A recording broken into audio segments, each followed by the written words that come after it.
Welcome back to the Small Business Safari. We got another great episode for you today. We're just going to roll right into it. We didn't even do any pre-interviews because we knew this guest was going to be so cool. We have Michele Delgado from Heart Inspired Leadership. She does a great job. I'll have her explain a little bit more about what she does in just a minute. But before we get going, we have to say cheers to our fellow foodie. Hello, Michele. Cheers. Oh, I didn't bring something. Oh, I have to. Yeah, well, she's got. I'm going to toast anyway. It's vodka. Yeah, perfect. Yeah. So today I'm drinking a homemade moonshine. It looked a little cloudy. Look at that. So this is homemade supposed to be moonshine. Yeah, one of my employees gave it to me, so I'm trying that.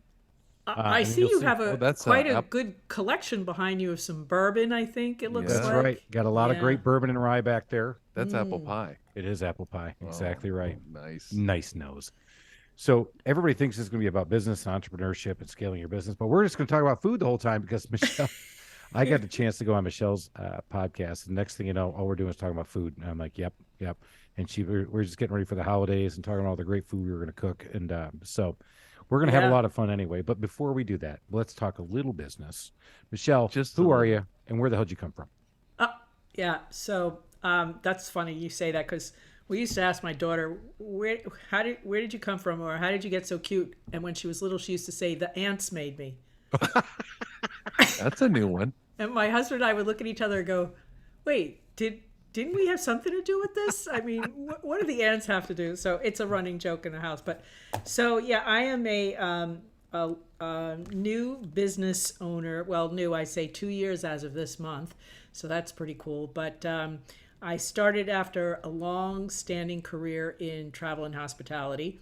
And when the pandemic came along and travel just was not happening for anyone, I found myself impacted and decided, okay, well, rather than becoming an employee again, I'll just do something on my own. So I took all the gifts and the skills and the tools, being a hiring manager, being executive leadership, and started my own consulting and coaching in January of 2021. Were you focused on that same industry in hospitality for your coaching? I started out that way figuring, okay, this is a path that I know very well, but the travel industry really is still rebounding, I feel. And so their focus on spending money in that area was not there. So I work with all kinds of different industries. It doesn't matter what industry. If I'm working on people skills and professional development, it doesn't matter the industry. Would I like to work in that industry? Sure, but in a different capacity than what I was. So I think that their resilience is pretty strong being in the industry, but their shift in what they want to spend money on hasn't changed much. Meaning they're pretty cheap when it comes to people development and trying to grow their leadership teams. Yeah, that's pretty much it. I mean, they need it so bad, don't they? I mean, that industry is getting battered. I mean, and customers are just becoming awful. I just saw a post today about, it was a news alert about somebody suing Southwest Airlines. I didn't get to see the whole thing. And, Southwest Airlines, when they first came out, the legacy carriers were like not even concerned. They thought, this is just another player, come and go. And then when they became a major player, it was all about their service, their goofy advertisements, the way their, flight attendants were and everything else. And now they're in deep trouble. So I think that they rode the wave for a while and, they have to go back to basics. Leadership in the travel industry, one of the things that I like to focus on is that leadership in the travel industry, like myself, we were exposed to some of the training techniques. We did DISC a couple of times. We had consultants come in, all of those things. Frontline workers who we would consider agents, they have to learn the tools. They have to learn the basics of the technology and how to have basic customer service. But that middle management that kind of sits in the middle, like if we're going to talk about food, it's the middle piece, the best part of the sandwich, doesn't really get the attention that it needs. So what happens is frontline workers... You're talking about a club sandwich? Yeah, like a good Italian sub. Okay. Yeah, right. No club. I was thinking Italian sandwich too. Where are you going, huh? I like the edges as opposed to the middle. So I was trying to figure out what the middle and the club maybe is. No, I was the middle of the. I was trying to understand the metaphor. I like that. It's the meat, right? It's the meat that doesn't get the real attention. Hello? The look you're giving me is just pure disdain. It is. I can't believe how long have I known you? Do you not know me, Ellen? Oh my God. Sorry, Michelle. No, that's okay. I was trying to understand. Yeah. And then I got hungry. When you think of frontline, they get trained and, they're like doing a great job, and then they get pushed into middle management, and then they either sink or swim.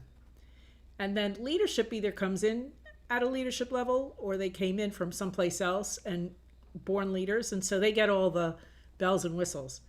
And so a lot of times people are set up for failure because they're not given the guidance, the tools, and the mentorship, if you will, to get up to that next level. There we go again, mentorship.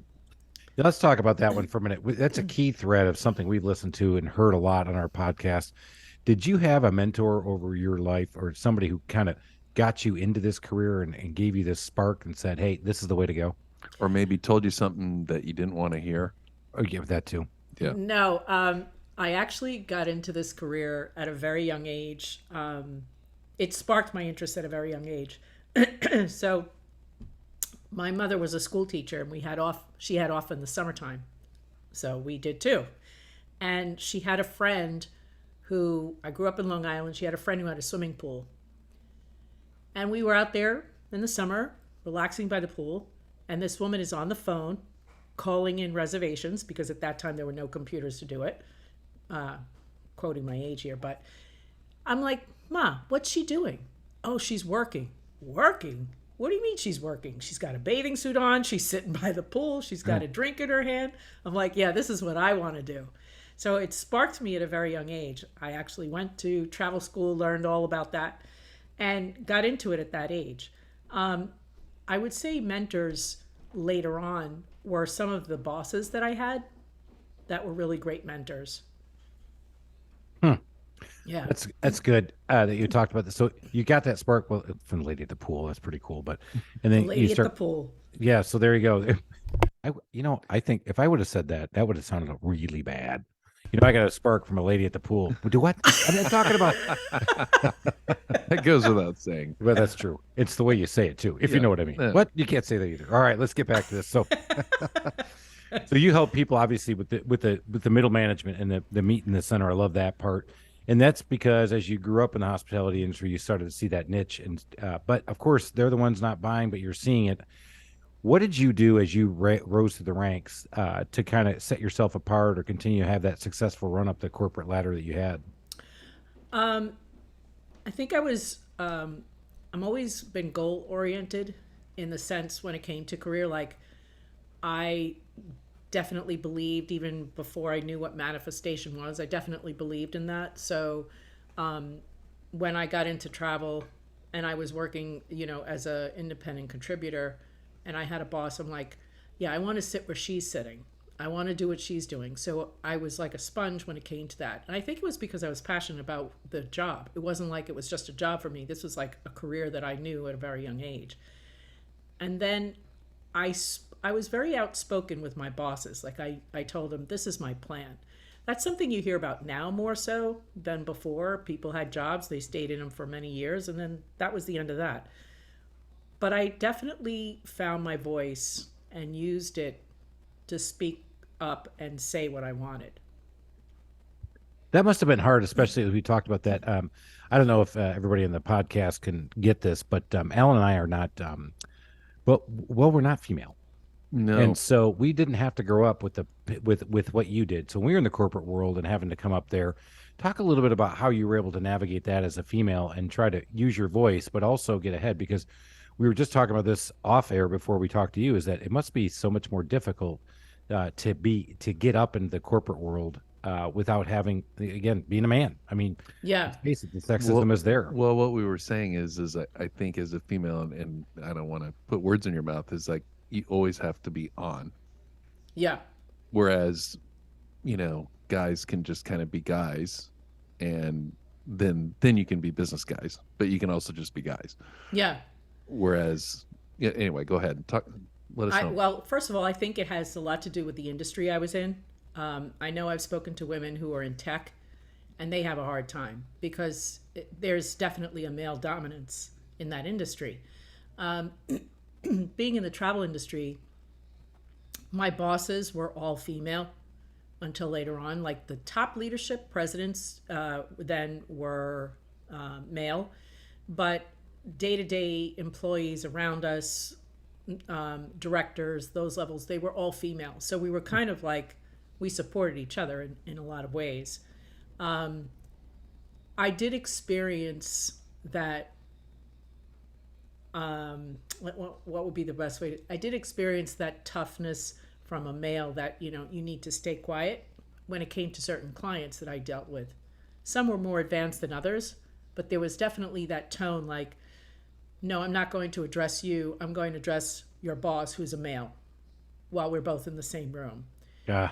I can remember one specific time I had a client who I had for a long time. He was always prickly. Let's just put it that way. That's the nice way to say it. And she's from Long Island, and you just said that. That's, you want to talk about really softening it up, huh? Wow. Is this going to be that buttoned up? I don't know. She did say, did you say you have in-laws in Kansas, or your daughter-in-law? Yes, I do.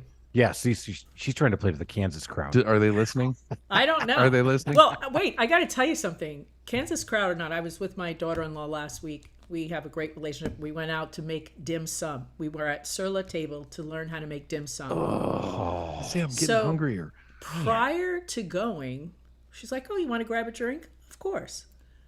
We knocked back 2 dirty martinis and then decided to cook. Who does that? But we did. That's the way you should do it. Yeah, exactly. Yeah. High five. It was great. But she sent me for Christmas. She was a little nervous about it, so she asked my boss. And it's an oven mitt that says, "Bitch, I am the secret ingredient." Oh my God! Now we're talking like that needs to be on an apron. There we go. I love it. All right. So I think I'm going to find out if they do make the apron, because I think I have to, like double fist it and then wear the apron as well. Doubling down. I like it. All right. Let's get back to the prickly guy. Was it a boss or a customer? It was a prickly customer. Yeah. So it was a customer who was very prickly. Okay.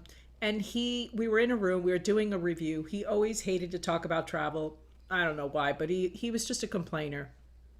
I'm there with one of my direct reports and my boss, who's the president, and he is addressing me in the room as she and her. And I'm sitting right there in the room and just talking like nonsense and stupidity and what have you. My boss definitely stuck up for me a bit, but not as much as I had hoped. And I'm not a crier. I've been known to make people cry, and I'm not proud of that, but I have done that. I think she's a little proud. I actually, welcome to the club, Michelle. I'm pretty sure Alan can't claim that, but I can. Oh, but I have a son who is a soccer coach, and his first day at practice as a soccer coach, he texts me proudly, "Dad, I made 2 kids throw up." And I'm like, I'm supposed to say, "Good job, son"? I would say, "Attaboy." No. Keep them going. Hard nose. I like it. All right, Michelle. I would have asked, well, what did they eat? No, I'm like, where did I go wrong? Not my fault. Yeah. Well, all right, Alan. So I'll tell you the part quick of the cry tough love story, leadership model, right? You can make people cry. It's okay. Exactly. Well, so we come out of the making me cry conference right room now. in their building, and I start to shake, and you could see the tears coming down my eyes. And my boss and my direct report, "Oh, don't get upset." I said, "Don't get upset." I said, I'm so angry that this is the emotion that's coming up. I don't know where it's coming from, but that's the emotion. Like, I wanted to sucker punch him so badly for what he said, but I couldn't. So I cried instead. But I think that was the first time I realized, oh, this is not just a safe space anymore. There is protocol. There are times when I need to adjust myself.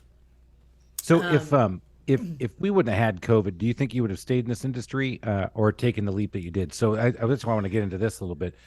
I chose to take a leap, and then the recession hit me in the face as I jumped up and just smacked me right back down. You obviously were put in there. Would you have done it, do you think?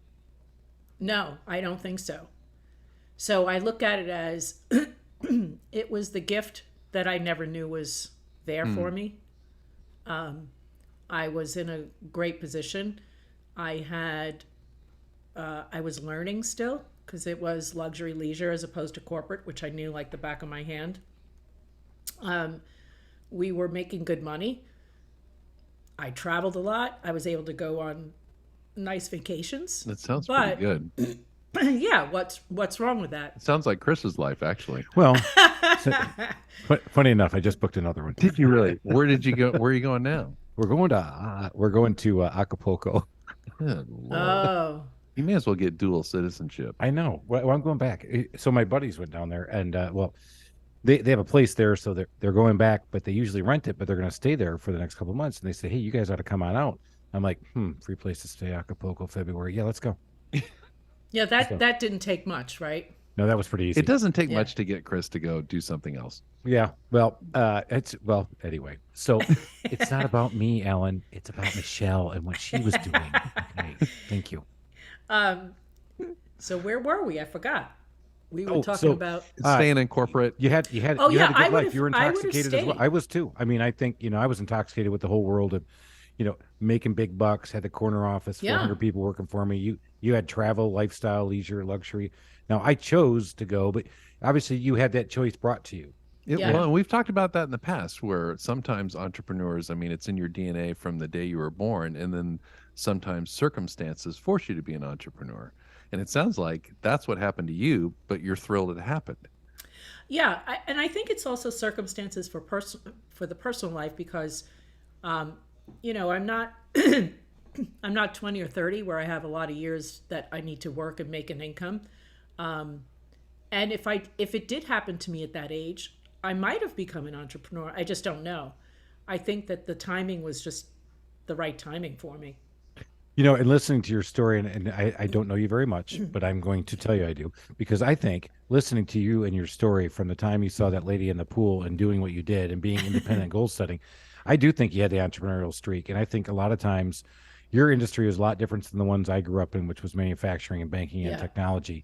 But I feel like they beat the entrepreneur out of me. And put me back in the place and say, well, look, you stay in here with the lotus flower and we're going to feed you all this beautiful money and trappings and we're going to tell you how good you are and you just stay right here and don't you worry about it. And now I got out there. I mean, it's hard, right? And we're going to talk about that in a minute, but I'm so glad I did it. And I said this on another podcast. I was more afraid of being 60 and saying I never took the chance than being 60 and saying, well, at least I made it. So I had to do it. I had to go take that chance. And I felt the same with you, Yeah. listening to you. And now you're out and you're kind of in that free world of that wild world of small business ownership. Well, Yeah. what's interesting about this situation to me is for you, Chris, you actually premeditated your leap. It was in your book. It was, did I mention that? No, I Oh, mentioned it this thank time. I you. brought it up first. Don't forget to go out there. It's on Amazon. It's called From the Zoo to the Wild, your guide to entrepreneurial freedom and wealth. Great It's From the Zoo to read, the Wild. and Chris will Yes. autograph it for you if you send him some money. That's right. And so, but the fact is, you premeditated it, and so you put together a business plan. You thought, and then you leapt when the time was right. Michelle, on the other hand, just sort of was kind of forced into this situation. So the things that come to my mind are like, how did you set up your pricing, and what kind of services did you decide to offer, and how long did it take you to put all that together? I mean, you Oh had to my kind of gosh. backfill a question. business plan. Yeah. So, I'm One- sorry, Chris. Did that hurt to say that? That did. Yeah. I hate to say good question. We always keep track of who has the best questions, and Alan's now up 1-0. Okay. Anyway. Oh, okay. So how did you figure all that out? well, so first of all, I decided that I needed to get some coaching certifications just to justify what I did, whereas there are others who, just naturally go out and do that. I had a mentor. I had a very good friend who's an entrepreneur for many years, and she was kind of like, well, why don't you just go do it? And I decided, okay, let's try it. During that time that I was doing my certifications, I was still looking for a job, and it was a joke. Some of the things that were coming up because there was ageism, there was people still losing jobs, there were companies that were closing left, right. It was just a hot mess. So come January, it was like, okay, let's brainstorm and come up with a name. So Heart Inspired is the name of the podcast. Heart Metrics is the name of the company.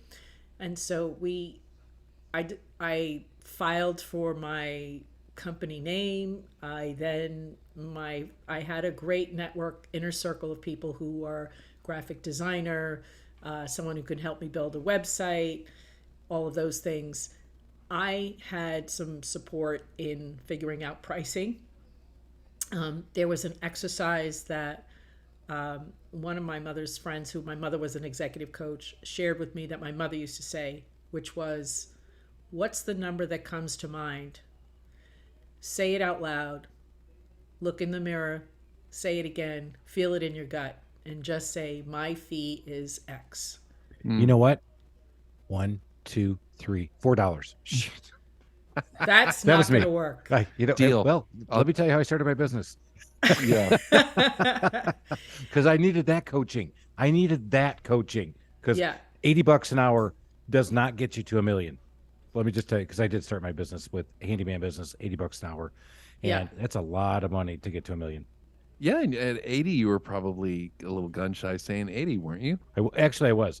So back to what we're going to get back to Michelle in a minute. But when I came out, $80 an hour was a lot of money, and they're like, "Well, prove it. I mean, are you any good?" And I'm like, "You're right. I'm not. We'll do 68." There you go, confidence. So boy. that gets to something I'm dying to ask you about. Sure. You're the first person I've seen on I don't know if it was a bio or the website where you talk about the imposter syndrome. Yeah. And the reading I've done on the imposter syndrome says that it tends to be more of a female thing. That's correct. I had it so freaking bad. And I know so many guys that have imposters. I reject the fact that it's more female, but it's a real thing. Do you know what it is, Chris? No, you guys are going to have to enlighten me a lot. Okay, so I'll tell you my version of it. I grew up pretty poor. My father was a hellfire and brimstone minister who made $75 a week. Woo! Mom was a bookkeeper. You know, I'm just selling crap to make any kind of money as a kid growing up. I had nothing. And no silver spoon. But I get into a company, start working my way up, and all of a sudden I'm a vice president. And I'm going to country clubs, and I actually get to join a country club. And all of a sudden this feeling comes up, and I'd never been to one. And I remember I was at Cherokee Town Club in Atlanta, and there's people with white gloves serving me things. And I'm like, when are they going to figure out I don't belong here? Yeah. And then, the fact that I was a vice president and I had all these department heads that were direct reports, when are they going to figure out I don't know what I'm doing? And I mean, that ate me alive for years until I actually had a mentor, who kind of explained, I'm where I am because of the character that I have and what I do and what I bring to people and the leadership that I have. And I'm not expected to know everything. I should just be able to make good decisions. And it just totally calmed me down at that point. Not that I always made good decisions, but I tend to make good decisions. But yeah, I just, that imposter syndrome thing is a real deal for men and women. Yeah. Wow. All right, Michelle, what's your take on imposter I syndrome? think the difference between the men and the women is that women speak emotionally more than men. They admit to more of what they're feeling, which I'm sure you've experienced. But and maybe it's because I have 3 older sisters and no brothers. But that was the training I had. Yeah, you keep quiet. That's a different topic. Them talk. That's for a different show, right? Different podcast. It's called therapy. Yeah. Looking at me as scant. We'll talk about siblings because boy, can I tell you stories. But anyway, it's funny because once you realize that it happens, and I did a whole talk on this for a client of mine, a speaking engagement, and believe it or not, I'm sure you've heard of the actress Viola Davis. Yeah. Okay. And I'm sure you've heard of Maya Angelou. Yeah, of course. And they both speak about their great amount of imposter syndrome that they have. Wow. So you can clearly see it happens to all of us, and it doesn't matter how successful you are. You're always going to have that, they're going to figure me out, or I'm really not supposed to be doing this, who am I to be doing this kind of work, or Well, and who even am I Chris, to be doing who's that? very self-assured, was still like worried about asking for $80 an hour. I mean, there's an element of the imposter syndrome Yeah, there, absolutely. Yeah. Absolutely. No, I think that's a great concept for everybody to take away, especially if you're not picking up what they're putting down. I think the imposter syndrome, it's for a lot of us, maybe said a different way because you're a man, you don't want to say it, but you're not confident, but you're It's going an to insecurity. fake it till you make it. Yep. We've heard that before. These other things, and it's okay. But you're right. There's times where you sit there and go, "Oh my gosh, what have I just done? I can't really run a business. I can't scale this thing to 40 people. I can't do all this. I don't know what I'm doing. I Yeah. used to be in corporate America, and maybe I'm just not as good as I thought I was." Yeah, and so everybody goes through it, the insecurities, and you have to especially embrace it when you're an entrepreneur, because you have to get over it pretty quickly and get after it and make things happen. Yeah. I had a conversation with somebody, a guest on my show, and we talked about it, and I said, well, now it comes, I recognize it comes up a couple of times a day sometimes, and you go, oh, look who showed up. How are you? Great. I'm not ready for you. Bye-bye. And dismiss it. Like if you almost acknowledge it and just let it go. Because I've done that. I've you done can that feed into it. in Home Depot. I've been walking through aisles talking to myself, and people are looking at me. But it's usually like, "What the hell did you just do? Why did you start this business? What the hell are you doing? Do you need some help, sir? Yes, but I don't think it's going to be here in these aisles. Is there a therapist on staff here at Home Depot?" That would be great. That's a new business vertical for Home Depot, is the therapist. Oh, they should have a business therapist in there. You know So what? Walmart has a great. You could get your hair cut, you can get glasses, you can get keys made, you can go food shop. Why not have a therapist office in there? I think that's genius. I think we just invented We just something. solved all world problems. Honestly, which reminds me of, so my wife decides she's going to go to the Walmart. She passes the Target, goes to the Walmart in our area. I'm like, because it was a better deal. And she goes down there, and I think it's like 10 o'clock at night. And she comes back, and I mean, she is just white as a ghost, and she's an Italian gal, and dark skin. I'm like, what happened? She goes, you'll never guess what just happened. She goes, I was checking out, and this guy took his cart and just slammed through everybody in the aisle and just went through everybody, and then went screaming out the door, and then he was ripping his clothes off. I'm like, you're right. So now I think, Michelle, you're onto something. I think Walmart ought to start offering therapy. Who do we connect with on LinkedIn to make this suggestion? I think that we should start this project right away. Right. Let's get this going. I think another business idea. Genius, brought to you by the Small Business Safari and Heart Metrics. Co-sponsored, co-joined. I love that. So as you took the leap and you got into it, did you have a client? Did you have an established base? When did you get that first dollar? Because as one guy told me, you're not in business till you get that first one.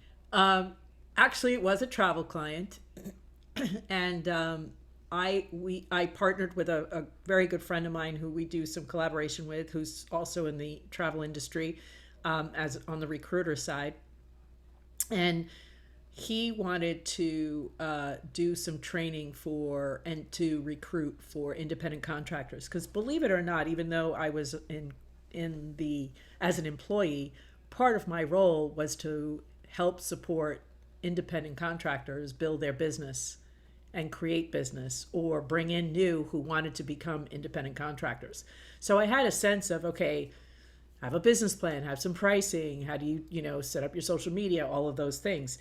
So he knew the company I was with before. So I did a couple of workshops for some new independent contractors for him. That was, I think, May or June of that same year. So that was my first client. After that, I had a couple of little odds and end things. I started to get more certifications. October of 2021, October 2021, I got a client through networking, referral, whatever. And that was a client who I was doing some one-on-one coaching for, who signed up for 6 months. So I was really excited about that, doing some diversity work with him. And then I started to get, a little bit more momentum on that. This past year, it's so hard to say last year. I mean, we're just 4 days into the new year, but last year I did a lot of professional development and career coaching. So I had, a lot more momentum building up from that.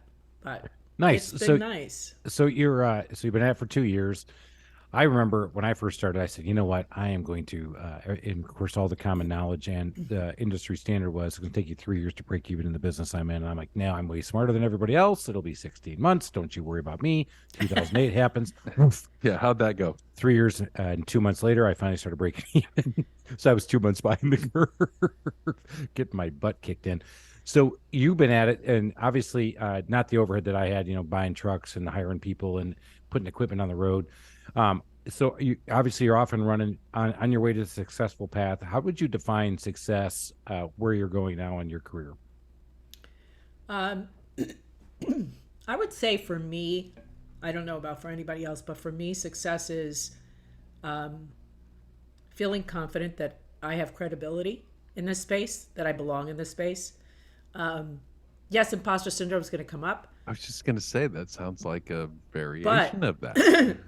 But there's confidence, and then there's confidence in your credibility that you can deliver in all the areas you want to deliver. Because when I first started, it was like, okay, coaching and consulting, I knew I didn't want to be the life coach necessarily. I wanted to stay more in the business because I have such a strong operations background. I really wanted to stay in that strategic space.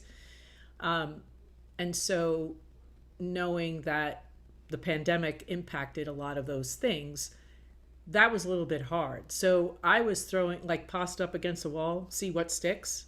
And I was saying, oh yeah, I could do this, again. I could do that, I could do this, whatever it was. Now I'm really starting to narrow it down more. So when I think about when I started, it was January when I established, kind of put the flag up. It wasn't really until May or June that I really started. So it's been a year and a half, really. Yeah, you're going through a lot of things. I think people talk about this a lot. When you start, you have a plan. Well, I did. As Ellen mentioned, I worked on my business plan for 8 months before I actually launched. 6 months in detail and 2 months in the prep to go. But I had a plan, and I still have that plan actually with me, and I continually update it. But you got to find out where you're going to be good, where your niche is. In the beginning, and I've said this before, I would do anything to anybody at any time to make $80 an hour. And now I learned, we don't do gutters, we don't do roofs. There's things we don't do. We niche down. But I've also learned that we can expand and do remodeling. We can do it very well in the bathroom, kitchen, and deck remodeling space. So you're going through that evolution that I think everybody goes through, which is fun. And I think if you embrace that part, people think all the time, he's like, well, okay, not people, this guy. That's me. Said, oh my God, I wasted For the so listeners, much. He's got two hands pointing at himself. Right here, big guy. That's right. When you point at somebody else, there's four pointing back at you. But so I found, I was like, man, I wasted so much money chasing this or trying that. And I tried to stick back at it. It's actually, there's only 3. How many fingers do you have point back at yourself? I just heard some guy say that to me. You and point said different. 4. Yeah, I don't. Anyway, we're talking about fingers. I'm talking about losing money. Okay. Very serious stuff. So that's how I had to learn that it's like, okay, you can't do that. Nope, you can't do that either. No, you learned that. All right, don't you ever touch a roof ever again. And those are the things you just got to learn. So you're going through that as well. I think that's something I'm still doing here, and I am 14 years into the Trusted Toolbox right now. Yeah, 100%. I actually had an example of that today. So I had a strategic call with a friend of mine. She goes, so what are you excited about with your business for 2023? And I said, well, I definitely, I got a taste of doing speaking engagements last year. I want to continue those. I want to continue working on developing some learning and development programs for women in leadership, given that I am one and have experience in that area. But on the career development side, the one thing that I will be passing along to a colleague of mine who I trust implicitly is the resume, chasing those people who want to do resumes only. I really want to focus on, okay, you need a strategic plan in how to find a job. You need some help with your delivery, your pitch, how building confidence, because we do record people so that they can see themselves when they're in an interview. Isn't that super powerful? Oh my gosh. It's hilarious. I mean, it is hilarious. I've had people who say, please don't show it to me. I'm like, you will not learn unless you watch it. So Right. you have to. You I said, think I don't you're care all what you do with it smooth. afterwards. Yeah, Yeah. exactly. So Well, I love had, that. I love that niche. I mean, Yeah. so what's a typical charge for something like that? So if I'm doing a full 3-month program for somebody where we're doing soup to nuts, including the resume, I'm doing it for $1,750. Yeah. I mean, and so $17.50. That's pretty good. No, Hey. $1,750. she doesn't have the Chris Lalvani model of pricing. Right. She obviously had a better mentor. Way better. All right. So the one failing, I said I did a lot of things right in my business plan. The one big thing I did is I kept my pro forma close to my vest. And I just told the story again, is that, so I'm in my business 4 years, and I'm thinking now, okay, things are starting to look pretty good. And I have a very good mentor of mine, and he's talking to me, and I'm showing him around the place I'm subleasing. And he goes, how you doing? He goes, yeah, I'm doing good. He goes, what's your net? And I said, 20%. He said, really? In home services? Wow. Chris, I've been at this for 15 years. I've never gotten above 11. I said, well, really, it's more like 3. He goes, oh, yeah, that's what I would have expected. He said, when you're first starting out, I mean, it's a hard business. It's a low net model, and that's the way it works. And It is. But you got to have that conversation. So you can sit there and listen to this podcast and go, oh, my God, this guy's an idiot that he ran a business this low. But if you don't have a mentor who helps you, then I couldn't get back up to those numbers I was supposed to be Yeah. at. And I and have that actually told conversation. somebody that who was, the marketing piranhas. I will call them that because they are. They come out of the woodwork from everywhere. They're like, Well said.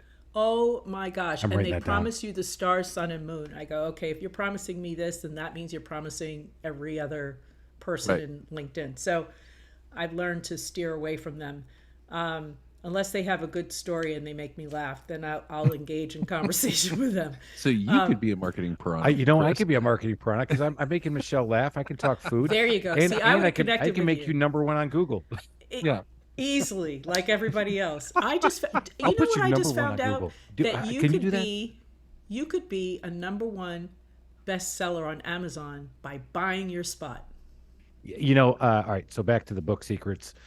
Yes, I could have done that. I chose not to. And For the one time in your life, you weren't slutting yourself out. I know Now, I Chris, was. I can't thought about believe it. that. But you're What right. do I you could mean, have. pimping? Oh no, slutting. That's right. I identify with Kind of all those. semantics, don't you think? I But identify everybody else. Yeah. I was going to say I am whore, my own and then I'm pimp, like, man. but whatever. You're trying to keep it. I was clean. trying to keep it clean. Yeah, from But the she's lady from from Long Long Island Island. with the 2 mitts that say, you know what? Yeah, You're but- not the secret ingredient. I should have brought it with me so I could show you. All right, so back to the marketing because I want to. That is another big thing you learn when you get out into business is that people extend their hand to help, and I think that's number one. A lot of people do want to help, but number two, there are some people out there who would definitely false prophets. Man, I'll make you number one on Google. Really? You're going to make me number one on Google? How many other people did you say that to today? Just 450? And how many people have you actually helped get number one on Google? Exactly Yeah. right. Well, it takes time, and it's all about the SEO and everything else. But what happens with Google is they change their algorithms so many times that you could be number one this week, and next week you could drop to number 3. And then next month you drop to second page, which is where nobody wants to live. I really don't care what page I'm on. I mean, Yeah, it'd be but nice, but you're not finding people off Google anyway, not in your No, business. This is why- going to be networking, making those personal connections, Exactly. right? Yeah, that's the way. 100%. Yeah, love that. But when I told somebody who was marketing and she wanted to, she was pitching the whole idea of me finding bigger clients, better clients, more, whatever, high paying clients. And I told her what my pricing was. And I had already had increased a little bit at that point. She says, oh, you could be making so much more than that. And I'm thinking to myself, okay, well, yeah, an executive could afford for sure.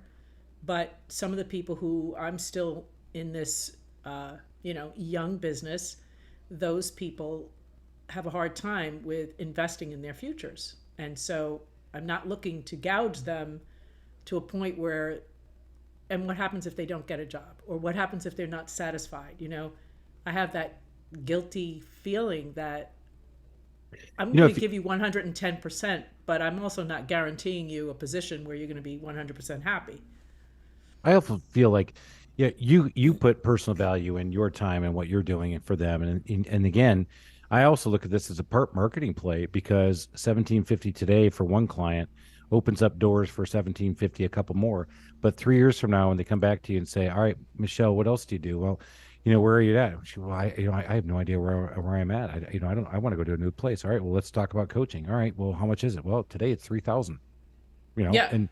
And now they're like in a position where they say, well, 3,000 sounds like a good idea for me to find my next landing opportunity.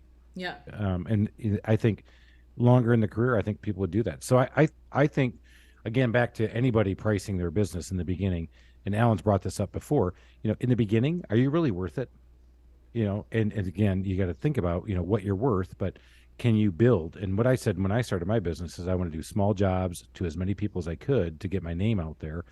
And here I am, 14 years later with 18,000 clients. And you just go, okay, now you've done it. In the beginning, you had to stay away from the big jobs because you wanted to keep going with small ones. And in this case, I would look at it as a little bit of a marketing play, right? Or play, Yeah. not play. Michelle, I got a question for you. Since Yeah. a lot of our listeners are people thinking about jumping into business, or maybe they're new in their business, and the way you kind of got thrust into being an entrepreneur and had to backfill your business plan, and those are my words, not yours. What are some of the lessons you learned the hard way? I wish I had the opportunity to have 6 months to build that business plan. Yeah. That is huge because when I think back on when I was mentoring folks in the travel industry who were coming into the industry, a lot of them just thought, oh, I just want to travel for free and have everybody pay for my trips for free. And so I can see the world. And it's like, no, you need to actually sit down in the desk and do the work, because the only way you're going to make business is if you sell to clients. You don't just travel for free. So there's this thing about being, maybe the best way to say, in love with the idea, but not seeing reality. Like it all looks pretty from the outside. You have this great vision of you're going to make lots of money and you're going to have all these fabulous clients and everything else, and it's really kind of sticking to the reality. So the first thing is I wish I had the time and that instinct to do that business plan right away. I've said this before. I made a lot of mistakes before I started my business, and guess what? Those didn't cost me any money.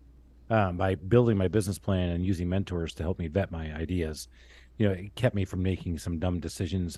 It kept me out of a couple businesses I was going to try to buy. It kept me out of starting a business that would have failed miserably. So that's a big thing that people, I think, forget about with the business planning process. If you do it while you're employed, or you do it while you don't need the money, it makes the process, as long as you take it the right way and do it the right way, it saves you a lot of money down the road. And it did help me in the beginning, all jokes aside. But I made plenty of mistakes way after that, and continue to, day after day after day. Yeah. I mean, I definitely did. I think that some of the mistakes I made was, I need to do this, I need to do this, I need to do this. I was operating from the same speed and mindset that I operated in the travel industry, which is that you spend a lot of time in reactive mode because you are impacted by everything that's happening in the world. And you spend a lot of time pivoting because you're in disaster recovery mode. We were impacted a lot. And so there was never a time to really slow down and plan, even when we wanted to in the travel industry, because as soon as we decided to plan something out, some other big thing happened. The economy happens, world affairs happen, terrorism, natural disasters, all of that. As soon as that drops in your lap, every planning decision that you ever had has to stop, and you have to figure out what's your plan for this next scenario. A good mentor of ours, and he was actually on mine, I should say, and he was on our podcast, Chris Hanks. I'm going to steal his phrase. He said, firefighters make the worst entrepreneurs because they're so reactive to the moment. And you just talked about, as an That's entrepreneur, exactly you have to put your planning hat on, your proactivity hat on, or whatever that's called. I think you just made up a word. I did.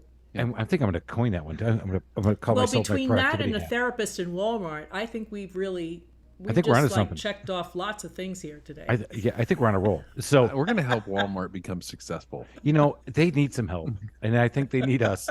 So I think Heart Metrics and the Small Business Safari are going to make that happen. All right, Michelle, I have loved our time together, but we're coming to the end. But before we go, what is your favorite dish to make? We didn't get to talk food. Your Yeah, favorite dish. so Like if I said, I'm coming over, Michelle, you need to impress me. Don't be an imposter. Give me your best meal. I really have a lot, but I haven't made it in a while. I thoroughly enjoy making it, but there's nothing like a good paella. Oh, I'll be right over. she had me at the pia oh. Oh, so last And there summer I has to got to be go to seafood Spain. in it. Last year I got to go to Spain, and we're threatening, and I'm trying to get my friend to come back on or come on the show, and we're going to do a paella cooking class of one of our podcasts Oh my from gosh. with them from Spain. So I've been threatening. We're going back and forth. They just had again another month off because it was Christmas. But yeah, paella. Oh, Well, and I haven't made it in a long, long time, but saffron, which costs like what, $50 for this little tiny thing. You have Yeah. to have the fresh saffron for the oh, rice. and fresh saffron. Oh, Yeah. Go ahead. Keep talking. And I know. you got to have good seafood in it. okay. What's your second one? this podcast may go longer. I mean, that's a different podcast. Well, I made for Christmas dinner, Christmas Eve. Yeah, Christmas Eve. I made a no-fail prime rib. Okay. Why is it no fail? I made prime rib too. I don't take credit. I take credit for the recipe, but first of all, it has 10 cloves of garlic, so this is not for the people who don't like garlic. Do you pierce it and push the cloves in? No. Okay, just on the outside. You're making the spice rub, and then you're adding your oil and your fresh garlic all together, and then you're lathering up this whole thing. Just like that. You can cross the fat on the top. The key is you put it in the oven at, I forget what the temperature is, but you're putting it in the oven for 50 minutes, and then you turn off the oven. Do not open up the door, and you leave it in there for 2 hours. Oh, wow. Interesting. That And then is. you I've never turn done it it that back way. on at 300 degrees, that I remember, and you cook it for, depending on your rare liking, but you cook it anywhere from 45 to 55 minutes. Look at that. I love that one. Like butter. Oh, I like it, butter. Like butter. All right. So I teased Alan this before, and then we're going to get to our famous last three questions after Sure. you push your stuff.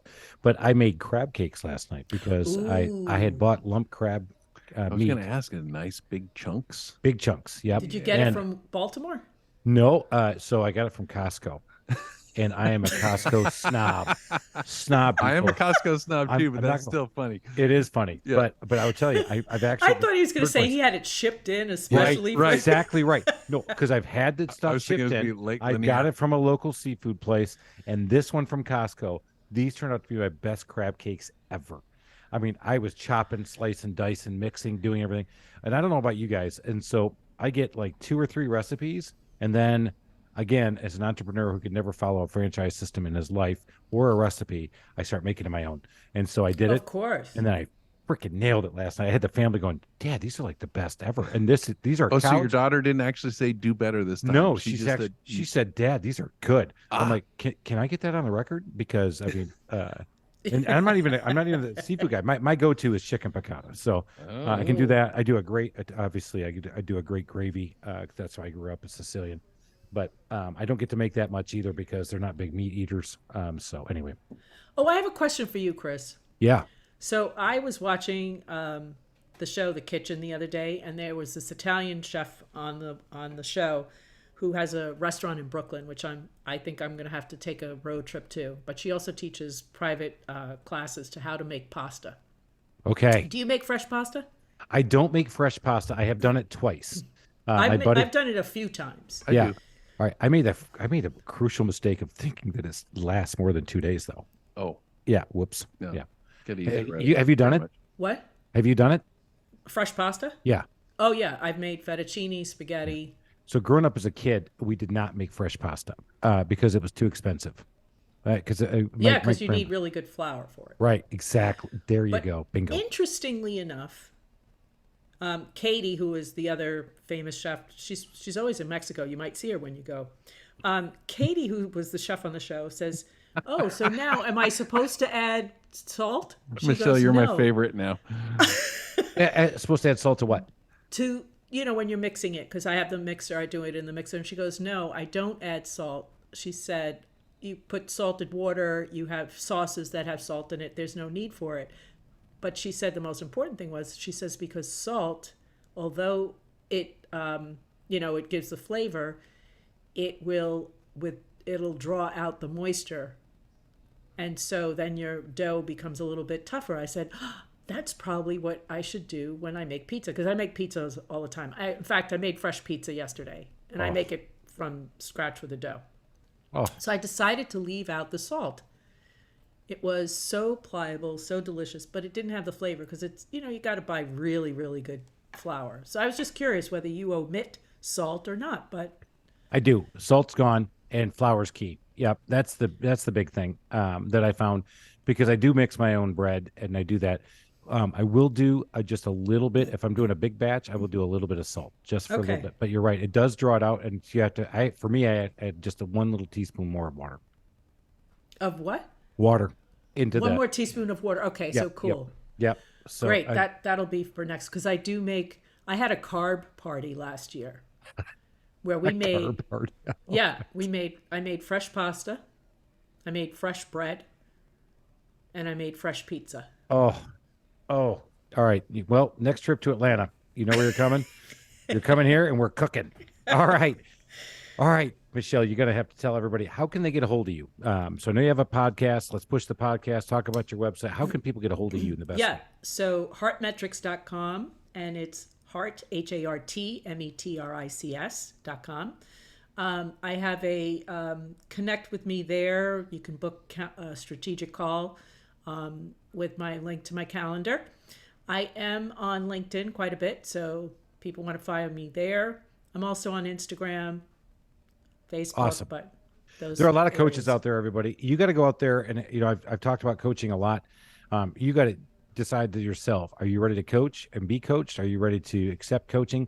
Go out there and then start talking to people. And if they start resonating with you and hitting with you, do that. But I would put Michelle on my candidates, because if that's everything you just listened to today is something you want to do, or it's something you're thinking about doing, I'm telling you, man, I've met this lady a couple times and talked to her, and every time I walk away with something and I pick it up. So Michelle, thank you so much for coming on, but I'm not going to let you leave without asking my 3 questions. Number 1, what is the favorite feature of your house? I think I might know. My deck. Oh, whoa, loser. I lost that one too. Your deck. Nice. Because we had it done during COVID.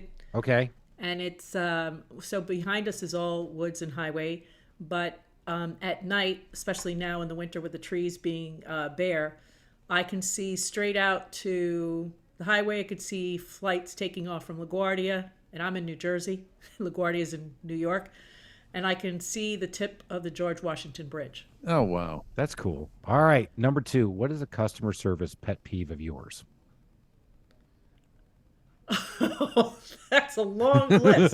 Look at that look on her face. Wait, a customer service pet peeve. So in other words, a customer who's complaining, or a customer no, you're service? out there, you're expecting good service, and somebody does not provide this. You've been in the hospitality industry. You've been out there forging for yourself. And now you go out there and you ask this person for this or this customer. Yeah, what drives you nuts? What just drives you insane? When people have the RBF syndrome. Resting you know what RBF is? Resting Relaxed bitch face. Oh, yeah. Resting bitch face syndrome. Thank you. Got it. Bingo. Yeah, that's a good one. They want to help you, but they really don't want to help you. I just saw a meme out there. It says, I can clear that if every morning you just wake up and you do 50 smiles, it'll fix your RBF. So I didn't see RBF, but he said resting bitch face. So that's awesome. There you go. Now we picked up another tip. There you go. 50 smiles and you don't have that. And by the way, don't hire anybody who's going to be your RBF. And then I'm going to share that with some of my women groups that I do. 50 smiles. 50 smiles. What is it? Cures. Cures RBF. 50 smiles cures RBF. Just smile 50 times in the morning, and you'll cure your RBF. And that's It- before or after you journal and exercise. I just want to know. Right. Yeah. And you know what? In fact, if you want to do a Zoom call, I'll be the coach. I'll just be sitting there doing this and they're like, Perfect. right. I look like freaking but good news is, Ellen, I started putting this on YouTube. So you can go out there and check out my faces. God. They'll say, "What's wrong with Chris?" Oh my God. I think he's glitching. No, does he have Tourette's? All right. Number 3. Give us a DIY nightmare story. Anything that we've done before, do it yourself. Oh, well, when we first moved into our house, we had to put in. We decided we could put in a chandelier ourselves. Well, it's still standing. That's a good thing. We're not Hasn't fallen on replacing it anybody. because Hasn't fallen and taken anybody out no, yet? nor my dining room table, thank goodness. But it did take us about, I don't know, 5-6 hours to do, and almost a divorce. But we're still married, and the chandelier is still up. So Right. Before I got married to the lady, we decided to hire an electrician after that. smart move. I did wallpaper. Oh, Oh, that's a nightmare. that's Never, a nightmare. ever, especially not with that lady I'm married to right now. That lady I'm married to. Whoa, that's brutal. So, Michelle, thank you again for sharing, everybody. Hopefully, you guys picked up something. But again, we're all about entertainment, but education. Let's get you up that mountaintop of success. Let's get up there. Let's make it happen. Let's be that guy and that lady that makes it happen. And let's make 2023 an awesome year. Let's get Yes. out of here. Cheers. Gone. Bye.